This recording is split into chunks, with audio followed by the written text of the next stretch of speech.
तो ग्राफिक्स के माध्यम से हमने आपको भारतीय जनता पार्टी और कांग्रेस दोनों के ये वादे दिखाए कि किस तरीके से वो इन वादों को लेकर जा रहे हैं जनता के बीच और किस तरीके से वादे किए जा रहे हैं। इन सभी को समझने की कोशिश करेंगे। हमारे साथ इस चर्चा में खास मेहमान के तौर पर रायपुर स्टूडियो से मौजूद हैं कांग्रेस व्यापार प्रकोष्ठ के अध्यक्ष कन्हैया अग्रवाल जी। बहुत स्वागत है कन्हैया अग्रवाल जी आपका। धन्यवाद साहब।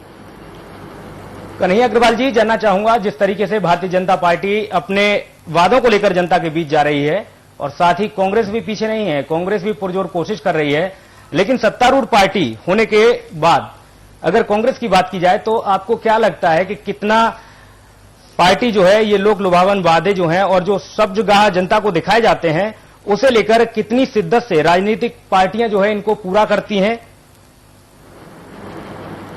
देखिए, राजनीतिक पार्टियां जिस तरह से वादे करती है जी, उसमें कांग्रेस का एक अलग ही रोल रहा है कह सकते हैं, क्योंकि जिस तरह से केंद्र की सरकार में कांग्रेस ने खाद्य सुरक्षा की घोषणा की थी जी, जिस तरह से हमने सूचना के अधिकार की घोषणा की थी और उन महत्वपूर्ण घोषणाओं को लागू किया है, उससे निश्चित रूप से लोगों को विश्वास है कि कांग्रेस जो घोषणाएं करती है उसको पूरा करती है जी। और जहां तक कि भारतीय जनता पार्टी की घोषणाओं का प्रश्न है, हमने देखा है 2008 के चुनाव में जब 270 रुपए बोनस की घोषणा की गई, उस चुनावी वर्ष में केवल 270 रुपए का बोनस दिया गया। उसके बाद से लेकर के 3 वर्षों तक कोई बोनस नहीं दिया गया सरकार के द्वारा। चुनावी वर्ष में फिर इस वर्ष दिया गया और अगले वर्ष की फिर घोषणा कर रहे हैं कि हम 300 रुपए देंगे जी। तो ये जो 3 वर्षों तक इन्होंने बोनस नहीं दिया और 50 रुपए बोनस कम दिया, उन सारे बोनस की भरपाई किसानों के लिए ये सरकार करे, तब तो ये बात समझ में आए कि सरकार की कोई भी घोषणा जो ये लोग इनको संकल्प कहते हैं उसको पूरा करने के प्रति जरा भी ईमानदारी रखते हैं। जी कन्हैया अग्रवाल जी, जिस तरीके से आप कह रहे हैं कि भारतीय जनता पार्टी अपने वादों को पूरा नहीं करती है, लेकिन कांग्रेस को भी छत्तीसगढ़ में सरकार बनाने का मौका मिला था, कांग्रेस ने भी इसे भुनाने की कोशिश की थी, लेकिन फिर क्यों कांग्रेस वहां से हार गई और भारतीय जनता पार्टी को लोगों ने चुना? देखिए, तो समय समय पर जैसा मतदाताओं का मूड होता है, कहीं कोई चीज जो है जी करने में सत्ता में रहते हुए कोई चीज कम हो जाती है और कभी मतदाताओं का मूड भी बदलता है जी। उस समय पार्टी से हमारे वरिष्ठ नेता भी अलग हुए थे जी। उन सारी परिस्थितियों में जो चुनाव हुआ था जी, उस चुनाव में बड़े बड़े वादे करके जिस तरह से भारतीय जनता पार्टी के लोगों ने प्रदेश की जनता को गुमराह किया था जी। मुझे अच्छी तरह से याद है कि राज्य परिवहन निगम जब कांग्रेस की सरकार ने बंद किया था तो इन्होंने उस समय घोषणा किया था कि राज्य परिवहन निगम को हम पुनः प्रारंभ करेंगे जी। सारे शिक्षा कर्मियों का नियमितीकरण करेंगे जी। इसी तरह की अनेक लोक लुभावनकारी घोषणाओं को लेकर के ये लोग सत्ता में आए जी। लेकिन आज की तारीख तक भी सबको मालूम है जी। कि ना तो राज्य परिवहन निगम चालू हो पाया है जी। और ना उनके कर्मचारियों की आज तक सही तरीके से उनको पद में बिठाया गया है जी। उसी तरह से शिक्षा कर्मियों की नियुक्ति का मामला है, उनको आज तक नियमितीकरण जो चाहते थे वो नहीं हो पा रहा है जी। और बार बार सड़क पर आते हैं शिक्षाकर्मी जी। और उनको लाठियों के दम पर बैठा दिया जाता है, अंततः उनके आंदोलन को कुचल दिया जाता है। जी, आप जिस तरीके से भारतीय जनता पार्टी पर आरोप लगा रहे हैं, आपकी भी सरकार रही है और आपको भी पूरा मौका मिला था, आपने कहा कि जनता का मूड बदल जाता है। आखिर ये मूड बदलता क्यों है? क्या ऐसी कमियां रह जाती हैं जो जनता दूसरी सरकार चाहती है और जब आप भरपेट खाना देंगे, आम जनता की उम्मीदों पर अगर खरे उतरेंगे तो जनता क्यों आपको बदलना चाहेगी? प्रदेश में 2000 पे जब नया राज्य बना जी। तो बहुत सारी राज्य के सामने नई चुनौतियां थी जी। और उन नई चुनौतियों को पूर्ण करते वक्त जो है जी, जो लोक लुभावनकारी वादों की बात होती है, उन 3 वर्षों में हमारे सामने सबसे बड़ी चुनौती थी राज्य को खड़ा आप करना। मानते हैं कि कांग्रेस ने वो वादे किए थे, आप मानते हैं इस बात को कि कांग्रेस ने जो वादे किए थे उनको कांग्रेस पूरा नहीं कर पाई थी और इसीलिए कांग्रेस को बाहर का रास्ता देखना पड़ा? कांग्रेस ने उनको पूरा करने की दिशा में कदम उठाए थे, लेकिन चूंकि राज्य जब अलग हुआ तो मध्य प्रदेश और छत्तीसगढ़ अलग अलग राज्य बने। मध्य प्रदेश में उन योजनाओं का क्रियान्वयन और छत्तीसगढ़ में उन योजनाओं क्रियान्वयन में कहीं कोई बीच में कमी इसलिए आई क्योंकि नया राज्य बना तो नए राज्यों की जो योजना थी उन योजनाओं की उन राज्य को स्थापित करने में जो आवश्यक कदम थे उन कदमों को उठाना पहले जरूरी था। नया राज्य जब बना, आकार पड़ा हुआ था जी। उस आकार के परिस्थितियों से निपटना पहली चुनौती थी जी। इन सारी चुनौतियों से निपटने के वक्त में जब भाजपा के लोग नई नई चीजें जी जो लुभाने वाली होती है उन सारी चीजों को लेकर के आए जी। तो निश्चित रूप से कहीं ना कहीं ये बात हमारे उस समय पक्ष में नहीं बैठ पाई कि हमने जो काम छत्तीसगढ़ को बनाने के लिए किया जी। वो काम के ऊपर लोक लुभावन वाली घोषणाएं भारी हुई जी। क्योंकि जो छत्तीसगढ़ को निर्माण में जो घोषणाएं हुई थी और छत्तीसगढ़ के निर्माण का जो काम उस समय आदरणीय योगी जी की सरकार में प्रारंभ हुआ था, जी। आज 10 वर्षों के बाद भी जिन महत्वपूर्ण योजनाओं पे काम हो रहा है जी। वो सारी वही योजनाएं हैं जो कांग्रेस के शासनकाल में प्रारंभ हुई थी। जी कन्हैया अग्रवाल जी, ये भी जानना चाहूंगा कि जिस तरीके से अब आप कह रहे हैं कि हम वादे करेंगे और उनको पूरा भी करेंगे, लेकिन जिस तरीके से लोक लुभावन जो वादे किए जा रहे हैं, क्या इसकी गारंटी रहेगी कि उन वादों को आप पूरा करेंगे? ये समझेंगे, लेकिन एक छोटे से ब्रेक के बाद।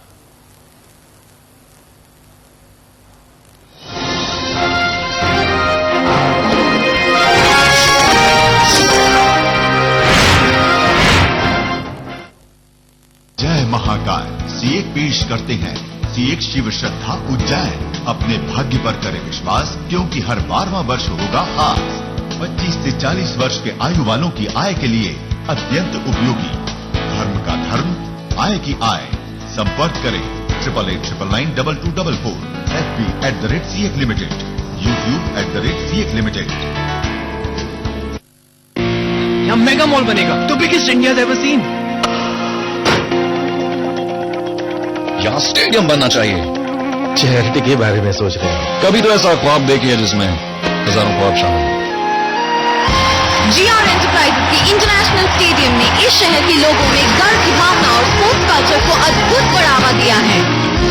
GR Enterprises shares have reached an all-time high. जब दूसरों के ख्वाब पूरे करोगे ना, तो अपना कल बनते देखोगे।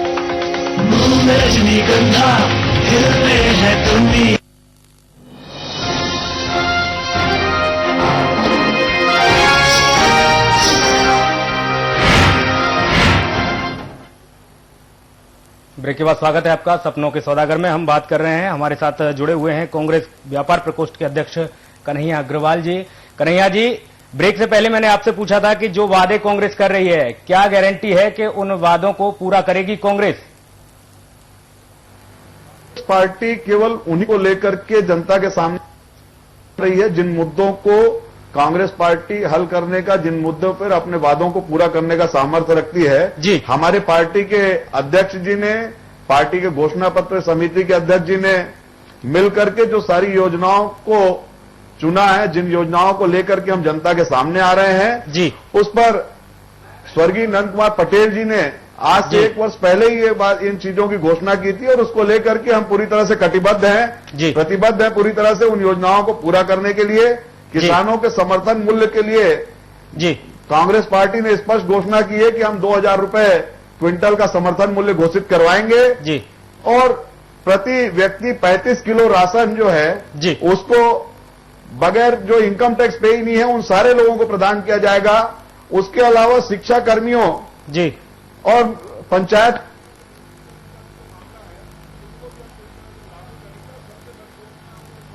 जी, जो अनुसूचित जाति का आरक्षण भारतीय जनता पार्टी की सरकार ने घटाया है, हम जी। अपने उनके भाइयों के लिए 12% आरक्षण को पुनः 16% करेंगे। ये हमारी घोषणा जी। है और इस घोषणा को कांग्रेस पार्टी पूरी तरह से निभाएगी। जी, मैं समझना चाहूंगा आपसे कन्हैया अग्रवाल जी कि जिस तरीके से आपने बताया कि हम तमाम सारे जो वादे हैं उनको पूरा करेंगे और हमारे जो वादे हैं वो सीमित हैं। आपने सीमित दायरे में रहकर वादों की बात की है, लेकिन जनता क्या चाहती है? जनता वास्तविकता आखिर चाहती क्या है? क्या आपने जनता का वो दर्द सुना है? जो जनता, जो भूखा गरीब, जिसको 2 वक्त का खाना नहीं मिलता है, वो क्या चाहता है अपने क्षेत्र में, अपने विकास के लिए? अपने वो जब घर तक पहुंचता है तो उसको कई किलोमीटर दूर तक पानी से होकर जाना पड़ता है। उनके लिए तमाम ऐसे मुद्दे हैं, तमाम ऐसी चीजें हैं जहां तक कि वो चुनाव का बहिष्कार तक करने की बात कह देते हैं। आखिर उस जनता का दर्द क्या है, वो समझना चाहूंगा आपसे।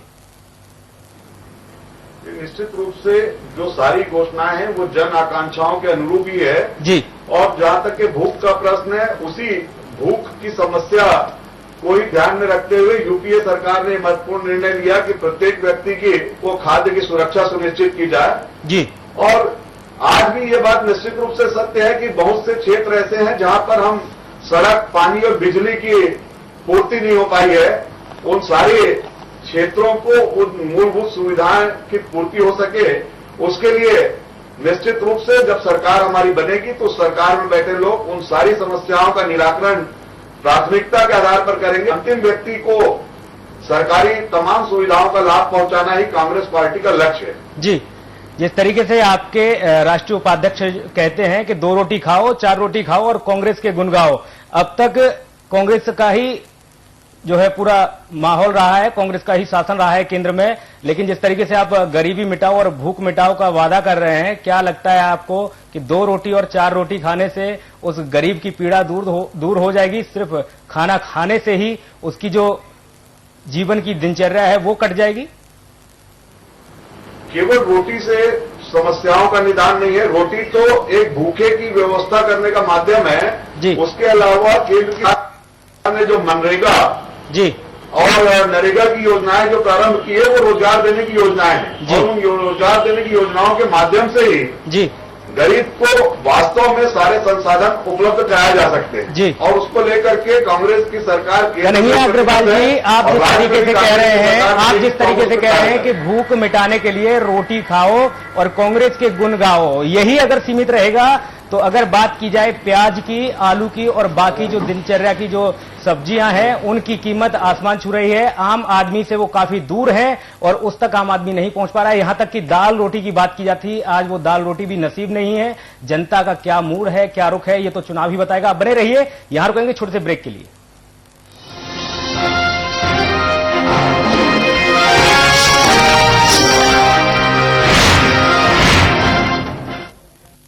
अगर आपने नहीं देखा होगा संभाल के पोछा मारा अभी। आइए ओ भाई साहब, ये देखिए हॉल, ये देखिए चिल्ड्रंस रूम, देखिए कितना बड़ा है। आपके बच्चे खेलते खेलते थक जाएंगे।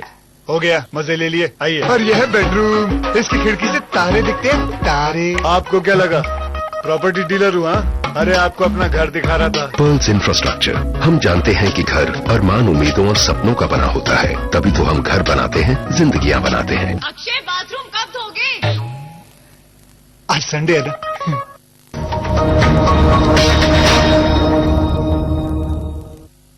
प्रभातम ग्रुप एक ऐसा $multi-million ग्रुप है जो यूं तो बहुत से क्षेत्रों में वर्षों से सक्रिय है, पर रियल एस्टेट उसका एक ऐसा बिजनेस सेक्टर है जो उसके दिल के बहुत करीब है। और वो इसलिए कि ये क्षेत्र उसे लोगों को उनका घर देने में माध्यम बनता है, यानी वो जगह जहां आप सारी उम्र अपने सपने देखते हैं, उसे सजाते हैं। तो प्रभातम ग्रुप ऐसे ही शानदार घर अब मध्य प्रदेश की राजधानी भोपाल में बना रहा है। प्रभातम हाइट्स, शहर का पहला हाई राइज अपार्टमेंट। आप हमसे इन स्थानों पर संपर्क कर सकते हैं।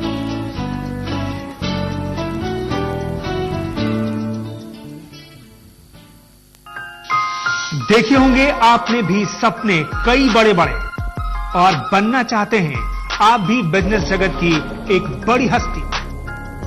किसको मानते हैं आप अपना आदर्श?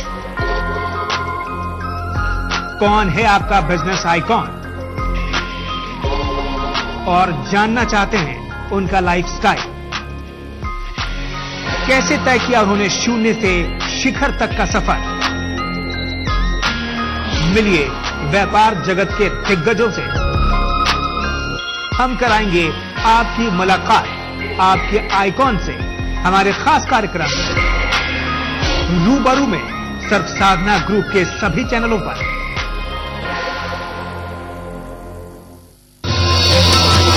साधना न्यूज के 5 साल पूरे होने पर दर्शकों आपका धन्यवाद। हम आभारी हैं आपके, आपने बनाया हमें खबरों में नंबर 1। वो आप ही हैं जिसने हमारी मेहनत को अपनी तवज्जो देकर है निखारा। हमारे प्रयासों को हर कदम पर चाहिए आपका साथ, क्योंकि हम करते हैं आपकी बात आपके साथ। कैसे मान जाऊं है हद ये आसमान, कैसे मान जाऊं है हद ये आसमान, मुझे चांद पे दिखते हैं कदमों के निशान। कॉलेज की लेबोरेटरी में ढूंढा वास्तु दोष, वास्तु से हजारों घरों को दिया सुख, वैभव, संतोष। दुनिया को दिया नायाब, अचूक महावास्तु। हर घर खिल उठे, यही है इनकी आरज़ू। देखिए विश्व प्रसिद्ध वास्तु शास्त्री श्री खुशदीप बंसल के साथ सिर्फ रूबरू में।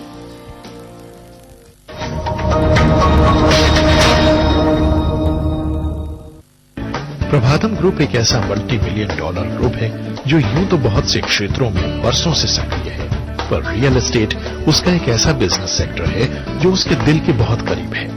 और वो इसलिए कि ये क्षेत्र उसे लोगों को उनका घर देने में माध्यम बनता है, यानी वो जगह जहां आप सारी उम्र अपने सपने देखते हैं, उसे सजाते हैं। तो प्रभातम ग्रुप ऐसे ही शानदार घर अब मध्य प्रदेश की राजधानी भोपाल में बना रहा है। प्रभातम हाइट्स, शहर का पहला हाई राइज अपार्टमेंट। आप हमसे इन स्थानों पर संपर्क कर सकते हैं।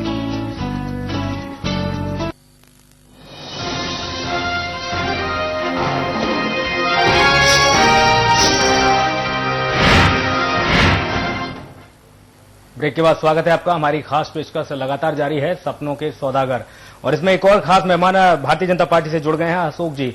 अशोक जी, हमारे साथ पहले से कांग्रेस व्यापार प्रकोष्ठ के अध्यक्ष हमारे साथ जुड़े हुए हैं, कन्हैया अग्रवाल जी। उन्होंने आरोप सीधा सीधा बीजेपी पे लगाया है कि भारतीय जनता पार्टी जो है लोक लुभावन वादे करके आम जनता के बीच जाती है और वो वादे कभी पूरे नहीं किए जाते। उन वादों को लेकर जनता निराश है। क्या जवाब है आपके पास? माननीय अग्रवाल जी ने जो भारतीय जनता पार्टी पर आरोप लगाया है जी, वो हमारे समझ से परे है जी, क्योंकि भारतीय जनता पार्टी जो कहती है वो करती है और जो करती है वही कहती है जी। भारतीय जनता पार्टी ने जितने भी वादे किए जी, है ना, अधिकतम वादों को पूरा किया है। बिल्कुल। भारतीय जनता पार्टी की नीति और नियत में कहीं कोई खोट नहीं। जी, जवाब चाहूंगा कन्हैया अग्रवाल जी, आपसे जवाब चाहूंगा।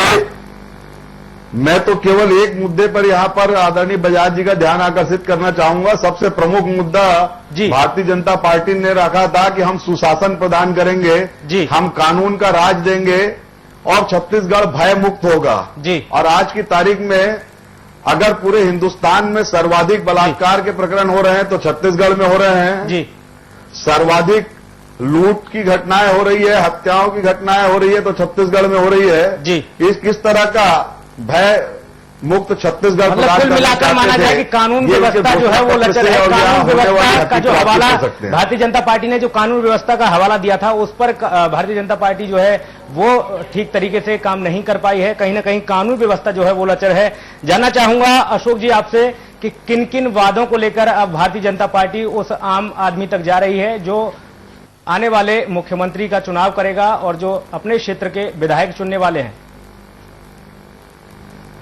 हमने अपने घोषणा पत्र में वादा किया है कि छत्तीसगढ़ का जो सबसे लोकप्रिय योजना है जी, पीडीएस जी, उसका हम सरलीकरण करेंगे। ज्यादा से ज्यादा लोगों तक सुविधाजनक ढंग से लोगों को सार्वजनिक वितरण प्रणाली का अनाज या अन्य वस्तुएं मुहैया हो जाए जी। धान के समर्थन मूल्य के साथ साथ जी किसानों को क्विंटल 300 रुपया बोनस देने का वादा भी हमने अपने घोषणा पत्र में किया है जी। इसके अलावा मेडिकल और इंजीनियरिंग के छात्रों को प्रथम वर्ष में ही लैपटॉप देने की योजना बनाई है हमने और इसको हम लागू करेंगे अगर हमारी हैट्रिक बनती है। अशोक जी, पहले क्यों नहीं लागू किया गया? 5 साल आपको पूरा समय मिला, उन लोगों की उम्मीदों पर पहले आपने ये वादों को क्यों नहीं खरा उतारा? पहले भी हमने किया है, 270 रुपया बोनस दिया है 2 साल से जी। और साथ ही अभी फाइनल वालों को लैपटॉप दे रहे हैं। पीडीएस सिस्टम पूरे देश का सबसे लोकप्रिय सिस्टम है। कोई राज्य ऐसा नहीं है जो इसको अनुकरण करने के लिए उतावला ना हो। हमारी योजना गरीबों को जितनी सहायता दे रही है हमारी सरकार, भारतीय जनता पार्टी सरकार, कोई और राज्य सरकार नहीं दे पा रही है। हमारे छत्तीसगढ़ पिछले 10 साल में पलायन मुक्त हुआ है, पिछले 10 वर्षों में भूख मुक्त हुआ है, पिछले 10 वर्षों में अकाल मुक्त हुआ है। इससे बड़ी उपलब्धि इस धान के चलिए मान लिया जाता है कि आपने तमाम वादों को पूरा किया है। वो जनता से जो वादे किए थे वो आपने पूरे किए हैं, लेकिन आखिर बीजेपी की चिंताएं क्यों बढ़ी हुई हैं? क्यों बीजेपी को लगता है कहीं ना कहीं हमारे हाथ से सत्ता न निकल जाए, कहीं हमारे विधायकों की हार न हो जाए? अब वो जो वादे किए जा रहे हैं, तो इसके पहले अगर रणनीति बनाई गई होती अशोक जी, तो बीजेपी की चिंताएं कुछ कम हो सकती थी। नहीं, हमारी सरकार की स्मूथली 10 साल से चल रही है जी। किसी भी वादे से हम पीछे नहीं हटे हैं। कानून व्यवस्था अन्य राज्यों की तुलना में अगर हम बात करें तो यहाँ कानून व्यवस्था सबसे अच्छी है जी। और जहाँ तक योजनाओं को नौजवानों के लिए, महिलाओं के लिए, किसानों के लिए कानून व्यवस्था सबसे अच्छी है। आप कह रहे हैं आप एक 4 पहिया की गाड़ी में चलते हैं। मैं खुद इसका जो है उदाहरण पेश करने जा रहा हूं कि आप जिस तरीके से बता रहे हैं कानून व्यवस्था अच्छी है। कांग्रेस कहती है कि कानून व्यवस्था की जो स्थिति है वो बिल्कुल लचर है।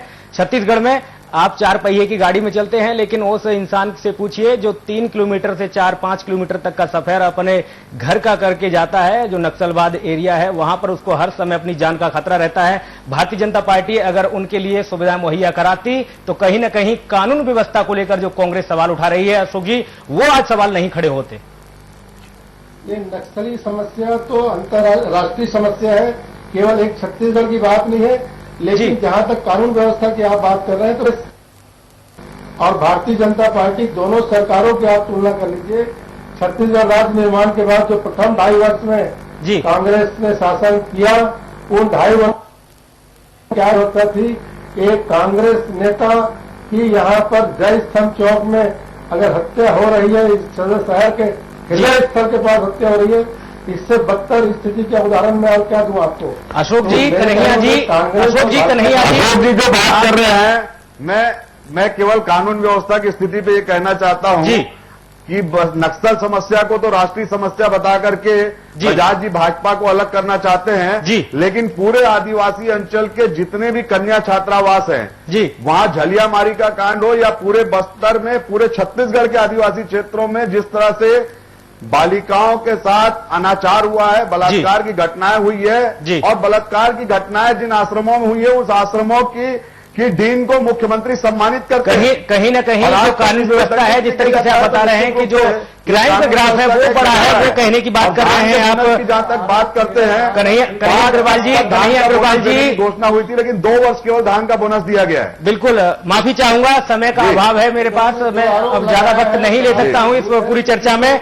लेकिन कहीं न कहीं जनता सब जानती है, जनता को सब कुछ पता है कि उसके यहाँ क्या विकास हुआ है और क्या विकास होने जा रहा है, ये पब्लिक सब जानती है। जिस तरीके से अवेयरनेस चल रही है, हर जगह मतदाता जो जागरूक अभियान जो चलाए जा रहे हैं उसके थ्रू भी हर मत का अधिकार पाने वाला ये समझ चुका है कि आखिर मुझे अपने मत का अधिकार किस तरीके से करना है। राजनीतिक पार्टियों को ये सोचना है और इस पर गहन मंथन की भी बहुत जरूरत है कि किस तरीके से आम आदमी को उसके दुखों का निवारण, वो जो अपेक्षा करता है, जो उम्मीद करता है अपने क्षेत्रीय जो विधायक है उससे, कि किस तरीके से वो खरा उतरे, इस पर मंथन करने की जरूरत है। आप दोनों का बहुत बहुत शुक्रिया। हमारी खास चर्चा जो सपनों का सौदागर है, आज फिलहाल इतना ही।